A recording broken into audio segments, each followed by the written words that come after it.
Hey friends, welcome back to Living in His Purpose podcast. And today is our second half of our conversation with Lori Vober.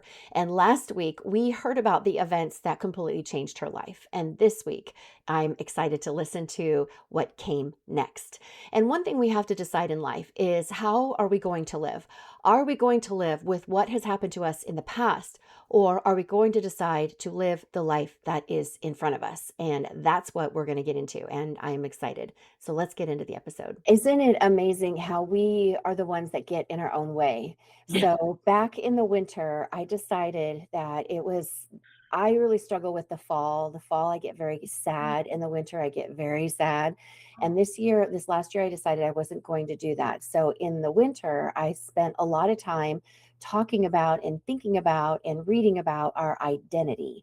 And when I'm reading all these resources, these brilliant Christian theologians who are able to pull God's word into such like clarity, it makes so much sense. But when you don't know why you're here, when you don't know why you've been through what you've been through, it's really hard. And so you're absolutely right. I now believe that our identity has to be figured out first before you can do or think or be anything after that.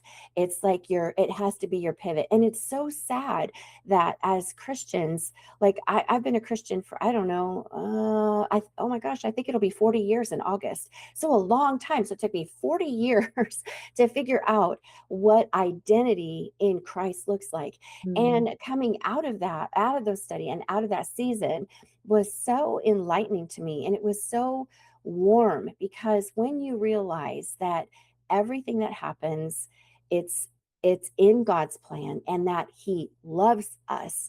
Yeah. So, like I'm listening to your story and I'm thinking, well, of course you're the one to be talking to all these people, because you've got this personality, you've had these really, these things that God used to build you up before he created the crisis. And then in those gifts that you had, you just kept going. So, but I can't imagine that you're just like, pick yourself up. Okay, let's go be positive. I can imagine it'd be a lot of, why me? Why this? Why, now this? Why I want to walk like everyone else. I want to be able to do what everybody else is doing. And I love the word that you used earlier, is resilience. That's one of my favorite words, because not all, but that's one of the main things that we have in this life is Mm. resilience. And you're right, it's absolutely a choice. We can choose to be resilient or not.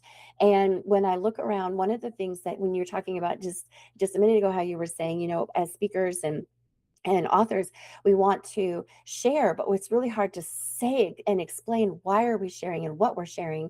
But I think a lot of it comes from our ability to look around and see others just hurting Mm. and feeling so hopeless, because at some point we felt that too. And then Absolutely. we persevered and we had that resilience and we learned our identity in Christ and we learned to put our trust in him, which is super hard.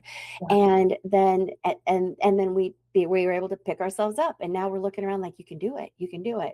And it takes a lot of perseverance to remain up there on that mountain. You can do this, you can do this. So what does your book go into? So it's choices, but talk to me a little bit about what you were discovering and what you were going into in that book, what you were working out. Yeah, and what's interesting is it's so interesting because I would feel like, looking back now, Hmm. I was still in a bubble when I wrote that book. And so Hmm. that's why I'm super excited that God has given me this opportunity to write this new book, Good. because I feel like I'm outside of the bubble that Hmm. a protection that I was in. And I had to wait to write this next book until I healed some and Yeah. grieve some, because like we talked about, they didn't teach me how to Hmm. heal and grieve until, and I did, because I was a upbeat Pollyanna. No one ever looked at me and said, oh, Yeah. I think you're struggling, maybe Yeah. we should get some counseling. Right. No one ever said that to me, so I was like, okay, I guess I don't need any counseling. think Yeah. I'm doing good. Yeah. And so choices really covers my stroke and my recovery, and it talks about our adoption and parenting, and it puts reflective questions at the end of each chapter because I Oh, nice. wanted to share my story, but I Mhm, mhm, really wanted the reader to reflect on their journey as they were reading. mhm. But what's interesting is I'm now editing Choices because it's going to be republished this fall with a new Fun. publisher with new information and Good. and just some updates. But Yeah. I really have not read the book since I first read Oh, it in 2022, and I really don't want to change it a lot, but yeah, I have changed a lot I'm as a sure. person. It's been 4 years, and I've Mhm, had a lot of experiences out in the mhm. world in Yeah. 4 years, so I've had to say to the editors, we need to improve it, but not change it because Right. I have changed a lot as a person and as a writer and as a speaker, but I Yes. can't change the voice of Choices. So this is a hard question you're asking because Choices right Yes. now Mhm, is very much in a pure fashion. I think me and my bubble. Um, mhm. sharing to the world what I saw at that time. Now, my newest book, which is has a working title, The Fragile Dance, is Ooh, going to be for stroke survivors, but I think it's going to really be a book for all those that do go through medical challenges because it's going to be focusing on um, ideas of losing your identity mhm. and what does identity in Christ look like versus identity in the world, which is one of Yeah, the things I really struggled with when I started coming to CCC for the first time alone yeah. and becoming an author and speaker. And I was forced with the reality of like we talked about before we started this podcast, you going to different conferences that Mhm. I couldn't go to just because they weren't as ADA accessible to me as they were to others. And Yeah, that left out feeling of yeah, why can't I go? Why yeah. this is so unfair that I feel left out of not being able to go to things just because of my disability. And that's not that people meant to leave me out. It's No, just yeah. that it's just that my abilities weren't capable of handling some things. Mhm. And I had to wrap my head around the fact that it's not that it's sometimes that's just not the path you're supposed to take at that time. Mhm. But Yeah. sometimes your heart is in one direction and your body's in another. And that's the biggest thing I've had to learn on this journey. And so Yes. new book is really talking to people about that. And it's also talking about the fragile dance we have between our caregivers and our loved ones and our friends and our family members and us Mhm. as survivors and how that emotional response is so hard because we always find ourselves, and these are all the things that I didn't discuss in Choices because I Yeah. didn't know how to be vulnerable. I didn't know how to say the Yeah. hard things because I always wanted to. I learned at an early age because I moved around every 2 to 3 years my entire life. I Mhm. learned that if you're going to make friends before you have to move again, you Yep. have to mask, blend in, Yep. make friends, and do it well because Yep. otherwise you're going to have no one and you have to move on. So Yep. that skill comes naturally now. So rather than being vulnerable and Mhm. sharing with people the hard stuff, I've Mhm. learned just to adapt, mask, blend in, and keep going. And people Amen. like, even with my writing, people are like, well, where's the emotion? Where's the hard stuff? And I'm like, Uh, ooh, that's not natural for me to share the hard yeah. stuff because I don't want people to think I'm negative or Yeah. but Yeah. yeah, but people need to know that, yeah, the hard stuff is there, but Yes. it's not you can't stay there. And it's Yes. Yes. okay. And if you're listening to this and you're in a hard journey, what I've learned through Grief Share, because I went through Grief Share twice now at our church, what I've learned is it's okay to be angry. It's Yes. okay to be disappointed. It's Yep. okay to be frustrated. Yep. God can handle all those things. Absolutely. Yeah. But you gotta move forward past that, and that's where the grieving and the healing Mm. is so important, Yeah. because in order for you to move forward, you gotta get that out and heal Yep. from that, and Yep. then move forward, because Yeah. I was getting stuck and not being able to get from, that point of grieving to healing to moving Mm. forward. Mhm.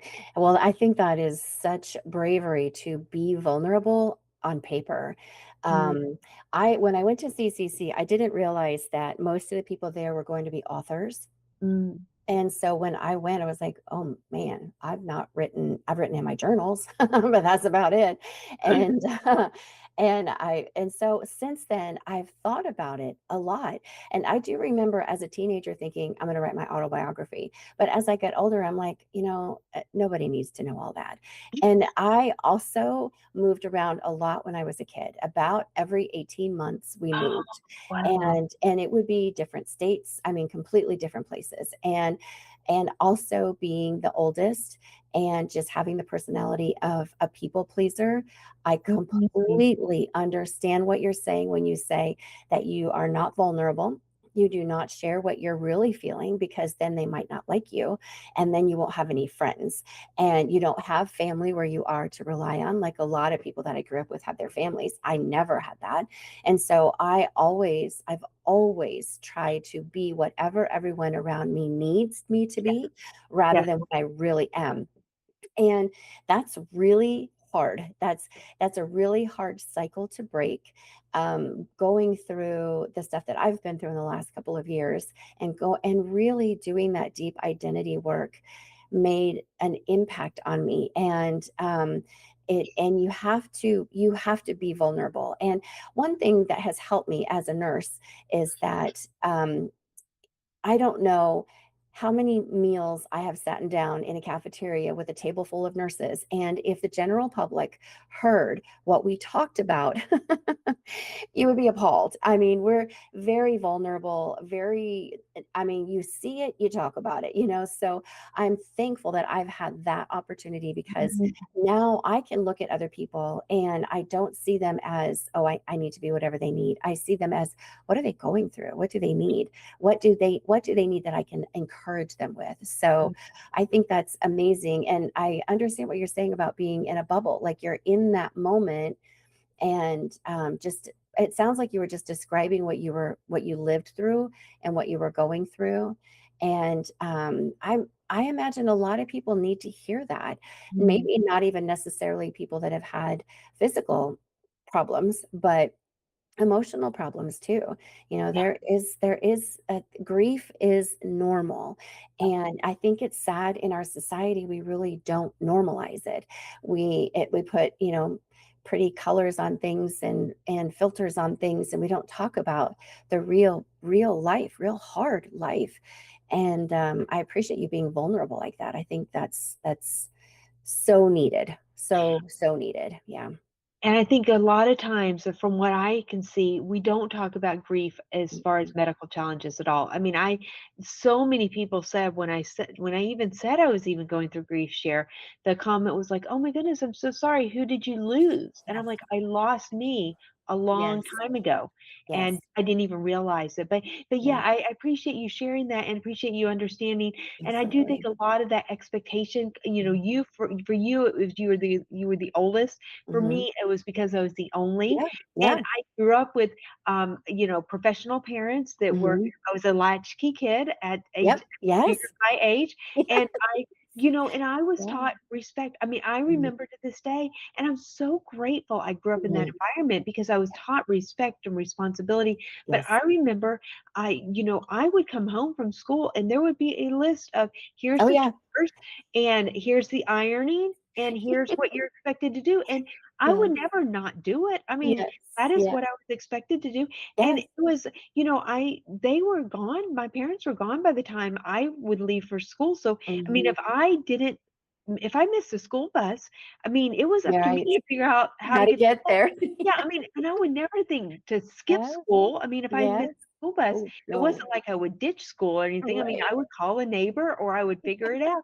So, I mean, it's just so different than Yeah. even looking at raising my children and the expectations and where they were coming from compared to the respect level. Even in this day and age of Yeah. me at age 53 with my parents at age 79, and Mhm. the respect level I have for them versus the generation today, it's just a Yeah. different world that we live Very in. different. Yeah. But we don't change who we are as people as we, Mhm. the age. And so, yeah, Mm. it's been when you add health challenges and other challenges into that, it just changes the mix a I lot. can't I just can't even imagine that extra layer. Life is hard and dealing with and I'm 53 too, so we've got so much in common. So, dealing with changes in life, older parents, kids moving out and all the things, and then to have a physical challenge on top of that would just really require such deep grit. And I admire you for that. I think that's just amazing. I was very impressed with how much you were able to just do your own thing at CCC. I mean, and it is obvious that you have a disability. I mean, part of your body doesn't work. So it's just, and I remember thinking during that time, thinking, sometimes it's hard for me just to get out of bed, like physically, and there's nothing wrong with my body. I can't imagine the grit that is there that you have to get up and drag part of your body that literally doesn't want to get out of bed. So I think You're that's so sweet. You're so sweet. But as a healthcare provider, I love that you have the Christian background, that you have the mm, compassion you do, because it is so hard. I mean, I have so many doctors and so many healthcare professionals. Sometimes it's like, okay, how many doctor's appointments do I have this week versus right. therapy Yeah. appointments versus all my other obligations of helping people and things I want to do. Yeah. But, sometimes we have to, as patients, we have to look at our providers and say, I'm a person. I'm Yes. not just an individual that you're treating. Yes. I have goals, I have dreams, and Yeah. I need your help. And Yeah. I've gotten to a point where I literally give every provider one of my books Oh, because great. I need them to know I am a real person. I'm not a Yeah. number, and I need them to know who I am and why they're helping me. That's a great idea. And Yeah. for you to just have already have the compassion and have the Christian attributes that you do as a healthcare provider, I Mhm. can't tell you how meaningful that probably is to your patients. Yeah, and I cannot imagine doing anything else. I've been in nursing since I was 19 years old. I mean, and I couldn't figure out what I wanted to do with my life, and I thought, well, Jesus helped sick people. I guess I'll go help sick people. And it turned out I like it, so I've been there for a long, long time. So tell me about your conference that you have coming up. Explain that to me. Yes, so it's going to be in Phoenix Okay. on October 17th, but it's also available online. So Okay. you can go onto the conference website. It's going to be called Unstuck. And so the website is unstuck-conference.com. Okay. And it is going to be for both men and women Okay. because I speak a lot in healthcare and I see both men and women in healthcare. And I think it's a need for both Mhm. for men and women. And my hope is that some husbands and wives will come together. But Nice. it is focusing on the challenges the speakers are going to be focusing on challenges they've gone through, but more importantly, their dependence on God and their faith and resilience to move forward in those challenges versus getting stuck in the uncontrollable situations that they could have gotten stuck in. So Yes. the whole point in the conference is to really give attendees the opportunity to listen to other people's stories, be encouraged and hear that they're not alone, Yeah. and hear that maybe you didn't have cancer, maybe you didn't have a stroke, maybe you didn't get a divorce, but the subjects and the emotions that we're going to be talking about of Mhm. broken dreams, misidentity, insecurity Yeah. is all going to blend in together. Oh, yeah. And we're going to be in round tables, not in pews, so that you can Nice. engage with each other. We're going to be talking together and connecting together with questions after the speakers are talking. So we'll have speakers and worship, and then we'll have times of connection. And then we'll have Nice. vendors that are going to be offering resources that will, again, offer not only merchandise that you can buy, but resources to possibly help if you're there in a Yeah. situation where you Yeah. need help. And so and if you're from out of state or you can't come and you can just attend online, I think you will get just as much benefit from hearing the speakers. I love And the online price is $10. So it. it's Wow. It's very low, this is my Yes. very first time, but, I'm so I excited. have I have 11 amazing speakers, a great MC, and, beautiful worship, and, I'm just this is something I've wanted to do for many years. I have an amazing church that's Awesome. backs me up, and, Isn't that's so nice, isn't it, when your church backs yes, you up? Yeah. yes, Yeah. yes, I'm sure I'll learn a lot, and I will say Yeah. by the time it's over, "Oh, I should have done this differently," but That's you know okay. what? I just want people to Mhm. come and feel blessed and feel encouraged, and I share and, I try and support the way my heart always needed to be supported because Yeah. I truly have felt alone most of my journey. I have Mhm. some really dear friends now, but Yeah. even now, a lot of times, like we talked about, I hold back a lot just Yeah. because I don't want to ever say the wrong thing. So Yeah. I just have to be careful what I say, what I do, Yeah. and, Yeah. I think that's just the world we live in today, Yes. but, Yes. Yeah. I just want other people to never feel the way I felt at the Mhm. beginning of my journey. Is it just the one day then? There's It's just just the one day. It's October wow. 17th. It's just one day. It's gonna be from 7:30 in the morning till 4:30. Yeah. The conference is actually 8:30, and the hour before is just for vendors and breakfast. So, yes, Yeah. if Yeah. you're in the Phoenix area, it's gonna be a Yeah. beautiful one day, Oh, and I wish I was closer. I oh, wish I I wish was you could closer, come. yeah, and Yes, I now I know that, several other people that we know through CCC are having a retreat. I think it's the same weekend in October, yes. and I think I will make that one, but that's just a short drive from where I am, but Phoenix is a little although I have been looking at going to that area because I've never been there before, and it's just beautiful. Yes. It's incredible how the desert can be so beautiful. Yes, fall and winter is a beautiful time to come. Good time to go. Yeah. Well, I am really excited for you. I Thank you. was part of we started our women's ministry. We started up again at our church. It's been kind of lacking, and there were three of us that were getting it up and going. And in April, we had our first annual conference, and let me Oh, tell you, it is a lot of work. And I can't even imagine having 11 speakers and vendors. Like I'm tired thinking about that. That's a lot of work. So I hope that you have a good team that is helping you with that. But putting all that together, I can't imagine. But it sounds awesome. thank you. Well, if you decide that you can make it, otherwise Yeah. put it on your calendar for next year because it's Yeah. already set for next year also. Okay. Oh, perfect. And I will make sure that all this information gets put in to the show notes so that if there are listeners in that area, then they can absolutely check you out. I think that would be great. Okay, I do want to ask you one more thing. I think I've touched on pretty much a lot of what I'd already written, but because I'm a dog lover, I don't know if you can see, you probably heard Charlotte earlier. She interrupted us earlier. But do you still have Maverick? Is he still with you? Do I do. We actually have 5 dogs now. Oh my goodness. Yeah, because the 3 little ones have not died yet, and not that we want them to die, but we didn't expect them to keep living, and, they're quite old. They're 16, 14, and 12. Wow. But they're smaller, they're poodle mixes, Okay. and so, yeah, they just keep living. They keep One on can't going. hear, one can't see, they just bounce off the wall. One of them never comes in when you call them because they can't hear, Oh and so my but goodness. yeah, we have Maverick, and, Uh-huh.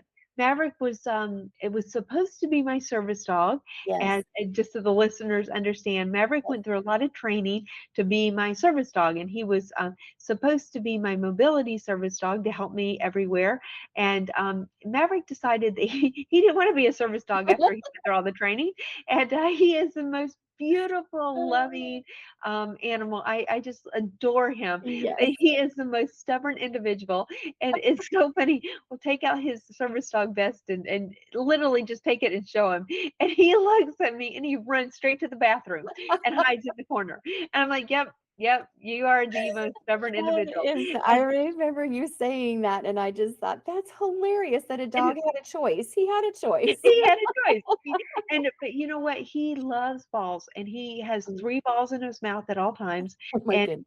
he just absolutely loves balls. We joke we should make a ball necklace and Yeah. just put it around his neck, and maybe then he would actually go on walks, better for me. I don't Yeah. know. They But, wouldn't drop he's it. settling down. I think it's just his husky, German Shepherd nature is Uh-huh. part of that is just his stubbornness, but he truly is an amazing emotional support dog. Oh, good. I didn't even know I needed emotional Yeah. support until I got him, and, Yeah. yeah, so I always say to others that, may be going through difficult situations, whether it's an emotional situation or, Mhm. a physical medical situation, that Mhm. pets are just a beautiful, They really are. opportunity to they just understand, and Mhm. he follows me everywhere. He's always at at my feet, Mhm. and, I always say that, he really betters our marriage because he gets to hear me all day long, and then my husband gets the clip note version of all the things in my brain versus my husband having to listen to everything I have Everything. to say, and, then we have one other shepherd mix now. Uh-huh. He just ended up being a stray that we found at the Oh, mailboxes, and so, yeah, so oh. we have 5 now, and so Oh, that's a lot. a lot. That well, and when you get younger dogs for the older dogs, then the older dogs do live longer because they like it rejuvenates them a little bit. So yeah, they keep going.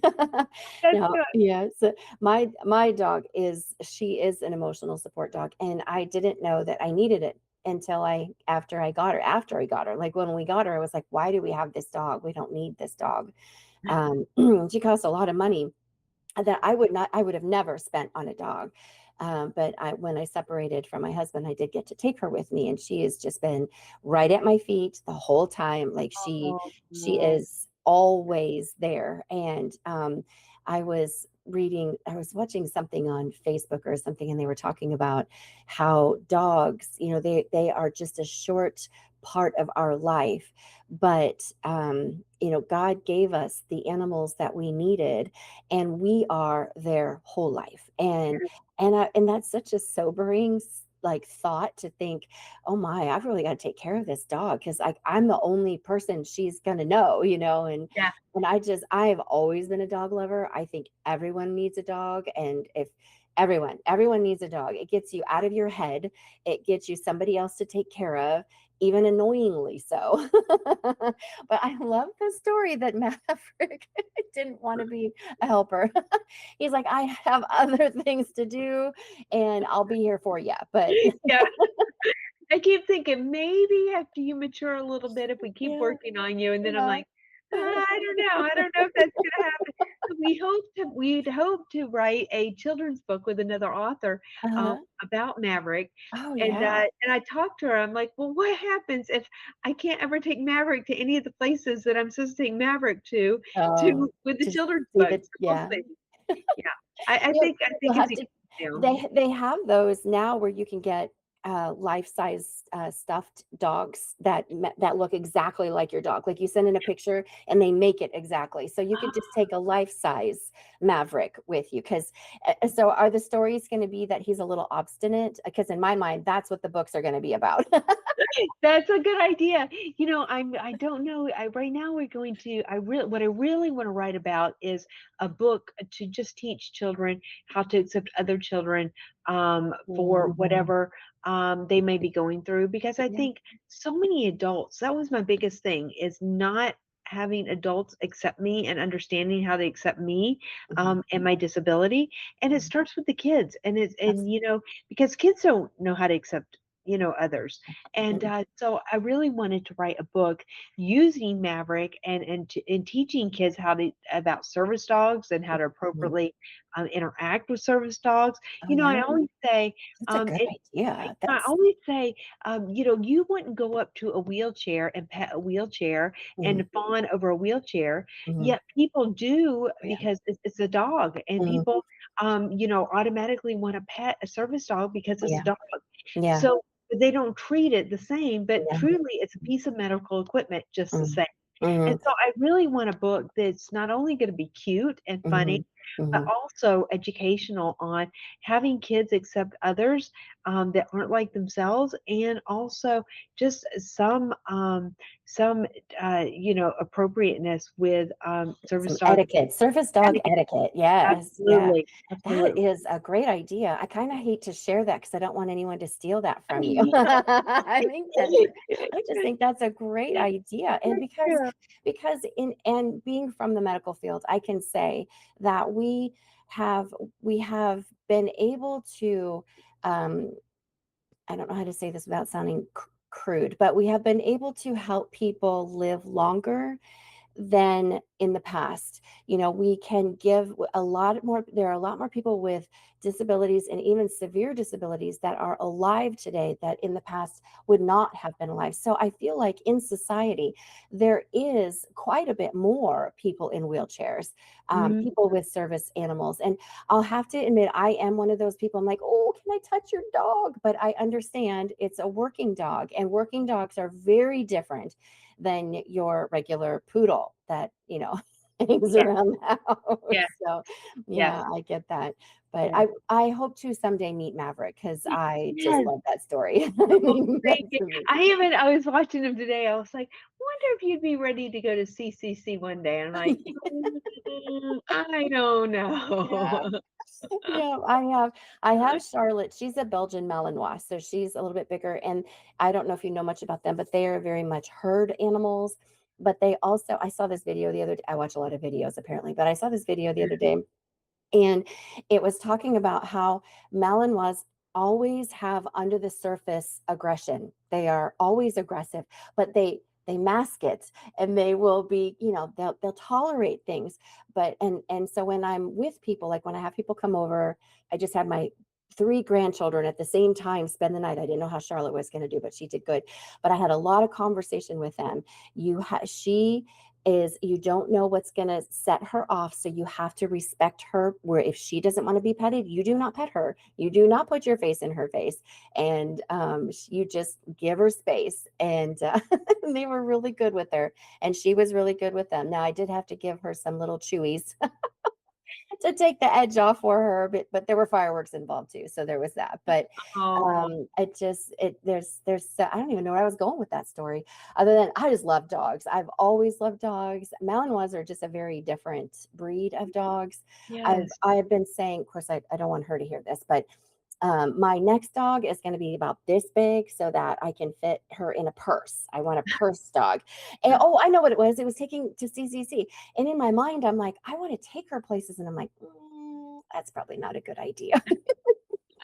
Do you worry about taking her out as far as aggression goes, or are you? Yeah, Yeah. I do. Now, she has never, ever, ever been aggressive with anyone. She has growled at two boys, but boys are they move too fast, is what it is. And she did not nip or anything. She just had a low growl, like back, stay back. She was just telling him to stay back. But like when I take her out for a walk, people will come up and she just wags her tail and lets them pet her. She does really well. I had a gas man come in yesterday to relight my pilot light, and she tolerated him just fine. As long as I stay okay, she's okay. Okay. And that's what, and Malinois are very much one person. So she's very, and I know that she's very in tune with my emotional state. So if I got real worked up or very angry, she would very easily flip her switch. It wouldn't, I don't think it'd go well. But so far, I didn't think she'd do as well as she's been doing. So I, Good. yeah, yeah. That's I good to know. Yeah. yeah, Yeah. I just love dogs. I think everyone should have a dog, and I think you should write that book. I think that is a great idea. Thank you. Thank you. After this next one, I think I'll start working on Yeah, that. like you don't have enough to do on your plate. Yeah. So do you know when your second book is going to be out yet? Right now it's targeted for May, but Okay. I have to get supposed to get the rough draft to them by November. Okay. And so I don't know if I can get all this done with Unstuck. So yeah. Yeah. So the choices is in edits now, and it Okay. was supposed to be republished in October with Unstuck. And then I have Unstuck coming up.